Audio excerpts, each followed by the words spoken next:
పాపకి ఇష్టమే, ఓకే, అమ్మాయి మేజర్ కాబట్టి మీతో కలిసి ఉండడానికి. నాకు నిందలు కామన్, ఓకేనా.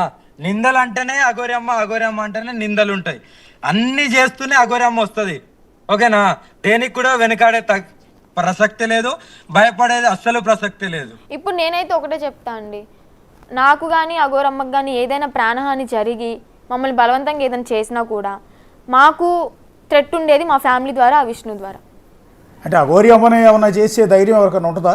ఏమో అంటే కారు ఎక్కడ ఆపుకుని నిద్రపోతున్నప్పుడు ఏదో ఒకటి చేయొచ్చు కదా. మొన్న ఏం చేశారు, గుజరాత్ వస్తే మా హర్షణ ఏం చేశాడు, ఒక కత్తి లాంటిది కొనుక్కొచ్చాడు, సూది లాంటిది, పోలీసులు లేకపోతే పొడి చేద్దామని.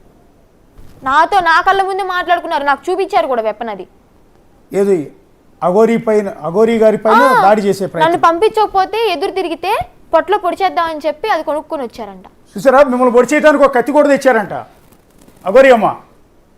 అది నేను చూడలేదు, ఆ అమ్మాయి చూసుంటదా. నేను ఎందుకంటే లేదు హోటల్ రూమ్కి వెళ్ళాక నాకు చూయించి నేను నిద్రపోతున్నానండి, పడుకున్నాను. నేను పడుకున్నాను అనుకుని మాట్లాడుకున్నారో ఏమో తెలీదు.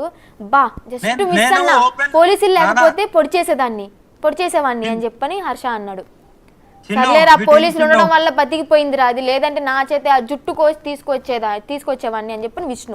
అంత సీన్ లేదు చిన్ను, ఎవరికి చెయ్యేసే అంత ధైర్యం లేదు, అంత దూరం లేదు.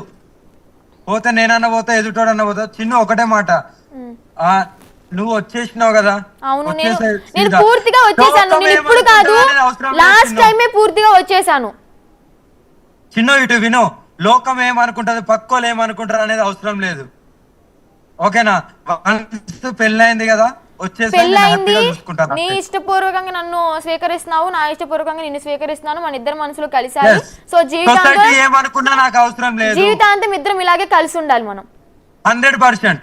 పోతే ప్రాణమైన పోవాలి కానీ ఒకళ్ళు వచ్చేంత మాట అయితే పడదు కదా. ఘనంగా ఒక జ్యోతిర్లింగంలో ఏదో ఒక జ్యోతిర్లింగంలో వాళ్ళకి ఫోన్ చేసి చెప్తాను, ఘనంగా లైవ్ పెట్టి ఘనంగా పెళ్లి చేసుకుందాం ఇప్పుడు. ఓకే, ఘనంగా, ఊరికే కాదు, ఘనంగా చేసుకుంటాం. మూడోసారి పెళ్ళి అంటావా? మూడోసారి పెళ్ళి అంటావా? మూడోసారి.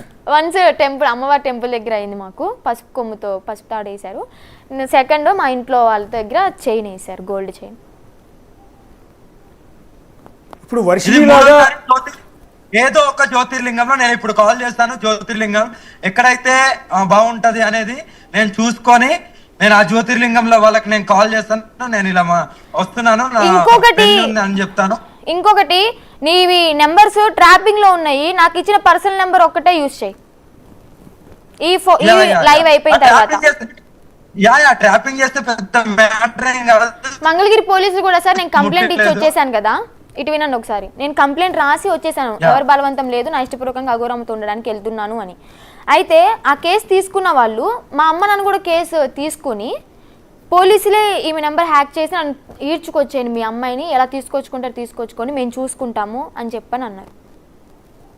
అంటే నేను ఒక మేజర్ని, నా ఇష్టపూర్వకంగా నేను రాసి ఇచ్చి వెళ్ళాను అంటే నా కేసు పనికి రాలేదు, విష్ణు వాళ్ళు ఇచ్చిన కేసు పనికొచ్చింది. అంటే నా ఇష్టంతో పని లేదు.